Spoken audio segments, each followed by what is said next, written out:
पिछले महीने की 21 तारीख यानी कि 21 मार्च को आम आदमी पार्टी के राष्ट्रीय संयोजक और दिल्ली के मुख्यमंत्री अरविंद केजरीवाल की दिल्ली के शराब नीति घोटाले में आरोपों के चलते उनके आधार पर ईडी के द्वारा गिरफ्तारी की जाती है। 21 मार्च की वो शाम थी जब ईडी के कई अधिकारी मुख्यमंत्री के आवास पर पहुंचते हैं, छापेमारी करते हैं, उनसे पूछताछ करते हैं और लगभग 2 घंटे चलने के बाद उस पूरी प्रक्रिया के उन्हें गिरफ्तार कर लिया जाता है। उसके बाद से आम आदमी पार्टी के तमाम नेता और कार्यकर्ता भारतीय जनता पार्टी और केंद्र सरकार को लेकर और भी ज्यादा हमलावर हो जाते हैं। जिस तरीके से शराब नीति में घोटाले के आरोपों के चलते पार्टी के इससे पहले कई नेताओं की गिरफ्तारी हुई, उसके साथ ही आम आदमी पार्टी बीजेपी पर हमलावर होती चली गई।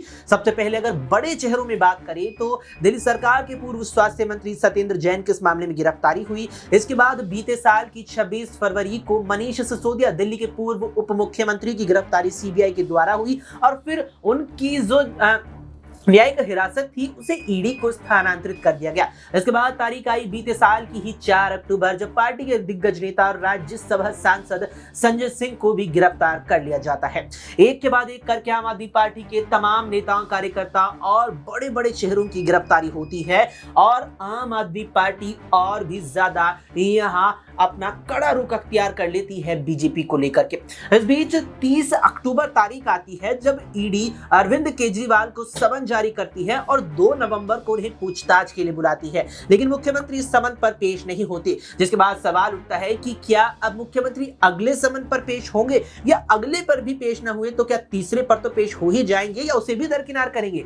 दरअसल ईडी के जो नियम समनों को लेकर है उसके मुताबिक प्रवर्तन निदेशालय अगर किसी व्यक्ति को पूछताछ के लिए बुलाना चाहता है तो उसे समन भेजता है और वो व्यक्ति अगर 3 समन तक भी पेश नहीं होता तो उसके बाद ईडी कोर्ट के जरिए उस व्यक्ति के खिलाफ गैर जमानती वारंट जारी करवा सकती है और फिर सीधे तौर पर उसे गिरफ्तार कर सकती है। यही सवाल मुख्यमंत्री को लेकर था, लेकिन संवैधानिक पद पर होने के नाते मुख्यमंत्री अरविंद केजरीवाल के पास भी कई ऐसे अधिकार थे जो उन्हें गिरफ्तारी से दूर कर रहे थे। लिहाजा अरविंद केजरीवाल की गिरफ्तारी और पहले समन के बीच लगभग 5 महीनों का अंतर रहा, लेकिन कहीं ना कहीं आम आदमी पार्टी इस बात को जानती थी कि मुख्यमंत्री की गिरफ्तारी होगी ही। इसीलिए 1 दिसंबर से पार्टी ने दिल्ली में मैं भी केजरीवाल नाम का एक कार्यक्रम, एक कैंपेन शुरू किया जिसके जरिए वो दिल्ली की जनता से घर घर जाकर ये सवाल कर रही थी कि अगर केजरीवाल गिरफ्तार हो जाते हैं तो क्या उन्हें जेल से सरकार चलानी चाहिए या फिर अपना सामूहिक तौर पर इस्तीफा सौंप देना चाहिए।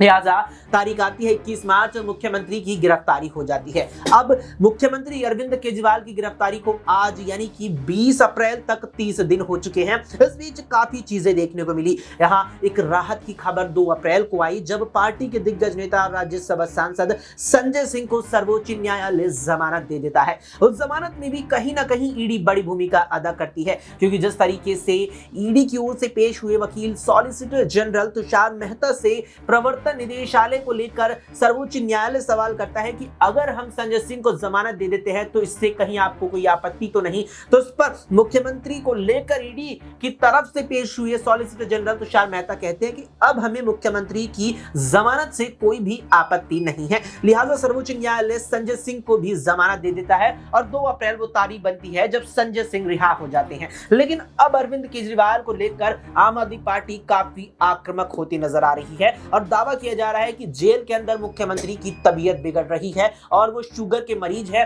लिहाजा उन्हें इंसुलिन यहां पर जरूरत पड़ती है, इंसुलिन की, जिसे लेकर हाल ही में संजय सिंह ने एक प्रेस कॉन्फ्रेंस करी जिसमें सीधे तौर पर वे दिल्ली में बीजेपी पर और केंद्र सरकार पर हमला बोलते नजर आए और ये बात कहते नजर आए कि मुख्यमंत्री को इंसुलिन की जरूरत पड़ती है, वो भी उन्हें नहीं दिया जा रहा है। इसके अलावा कई आरोप उन्होंने बीजेपी सरकार पर लगाए। जरा देखिए इस वीडियो में उन्होंने क्या कुछ कहा। कि उन्होंने कहा कि नहीं, इलेक्टोरल बॉन्ड अनकॉन्स्टिट्यूशनल है। 5 जजों की बेंच ने कहा यह असंवैधानिक है, असंवैधानिक है, अवैधानिक है, इलीगल है, इसको जारी करो। और उसको खुलेआम प्रधानमंत्री जी भी डिफेंड कर रहे हैं और अमित शाह भी डिफेंड कर रहे हैं। रिश्वतखोरी के पक्ष में मजबूती से खड़े हुए। अब मैं आपको बिंदुवार करके बताता हूं। ये जो शरद चंद्र रेड्डी है, इसने जब इसको दिल्ली में ठेका मिला उसके बाद नवंबर 2021 से लेके जुलाई 2022 के बीच में इसने 5 जनवरी को 3 करोड़ चंदा बीजेपी को दिया, 12 जनवरी को 3 करोड़ चंदा बीजेपी को दिया, 2 जुलाई को 1.5 करोड़ रुपए चंदा बीजेपी को दिया, 12 जुलाई को 1.5 करोड़ रुपए चंदा बीजेपी को दिया। ये कब दिया? जब उसका ठेका यहां पे चल रहा था तो भारतीय जनता पार्टी को रिश्वत खिला रहा था वो उस समय। ये उसकी तारीख हो गई। अब आ जाइए 9 नवंबर 2022 को उसको जब छापे हुए उसके घर पे, तो उसने कहा कि उसने किसी को रिश्वत नहीं दी है। ये उसका स्टेटमेंट है। 9 नवंबर 2022 को शरद रेड्डी कहता है उसने किसी को रिश्वत नहीं दी। 10 नवंबर 2022 को शरद रेड्डी अरेस्ट हो जाता है। 15 नवंबर 2022 को फिर 5 करोड़ रुपए चंदा बीजेपी को देता है। 5 करोड़ रुपए चंदा 10 नवंबर को गिरफ्तार होने के बाद शरद रेड्डी 15 नवंबर को 5 करोड़ रुपए चंदा भारतीय जनता पार्टी को देता है। पार्टी विद द डिफरेंस, दुनिया की सबसे बड़ी पार्टी, कमल छाप दारू घोटाला करके पैसा लेकर रिश्वत खाकर दूसरों पर आरोप लगाने वाली पार्टी 5 करोड़ रुपए की पहली किस्त पाती है। कब? 15 नवंबर 2022 को। जब वो ईडी के अरेस्ट में था तो उसके अकाउंट कैसे चल रहे थे? जब वो ईडी के अरेस्ट में था तो अपने बैंक खाते से वो कैसे वो पैसा बीजेपी को ट्रांसफर कर रहा था। 6 जनवरी 2023 को उसकी एक चार्जशीट आती है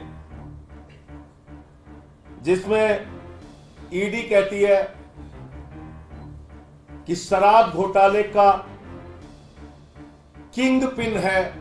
तो सुना आपने यहाँ पर मुख्यमंत्री अरविंद केजरीवाल को लेकर संजय सिंह ने बीजेपी पर जमकर हमला बोला और साफ तौर पर यह बात तक कहते नजर आए कि अब भारतीय जनता पार्टी मुख्यमंत्री अरविंद केजरीवाल की जान लेना चाहती है। यह दावा भी उन्होंने किया कि मुख्यमंत्री अरविंद केजरीवाल यहाँ जो है वो शुगर के मरीज है और उन्हें वक्त वक्त पर इंसुलिन की दवा की जरूरत पड़ती है जो उन्हें नहीं दी जा रही। अब अरविंद केजरीवाल शुगर के मरीज जेल में जाने के बाद से बने हैं या पहले से बने हैं, ये तो शायद केजरीवाल ही बेहतर जानते हैं। लेकिन यहां पर बड़ा सवाल तो यह खड़ा कर दिया है कि क्या वाकई में केजरीवाल को जो जरूरत की दवाइयां हैं उनकी सेहत से जुड़ी हुई उनसे वंचित रखा जा रहा है। बड़ा सवाल यहां पर लगा दिया है और कहीं ना कहीं अगर जेल के अंदर रहकर मुख्यमंत्री अरविंद केजरीवाल की स्वास्थ्य स्थिति बिगड़ती है तो यहां पर मुसीबत में ईडी अधिकारी भी आ सकते हैं और जेल प्रशासन भी, क्योंकि अब तक भी इस मामले में आरोप केजरीवाल को लेकर सिद्ध नहीं हुआ है। लिहाजा वे न्यायिक हिरासत में है या कहें तो एक प्रकार से कोर्ट की निगरानी में है